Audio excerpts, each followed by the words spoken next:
Welcome to my channel. Today we will be talking about the topic given, can I have multiple accounts with Fidelity Investments? The short answer is yes, you can have multiple accounts with Fidelity. There are generally no restrictions on how many accounts you can open, even if they are of the same type. Many people choose to open multiple accounts for various reasons, such as separating their investments for different goals.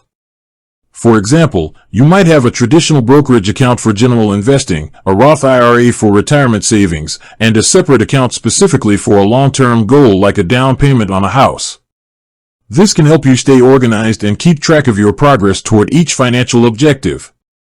It's also important to understand the different types of accounts Fidelity offers, which include traditional brokerage accounts, various retirement accounts like IRAs and 401(k)s, custodial accounts for minors, and specialty accounts like health savings accounts, HSAs, and 529 college savings plans.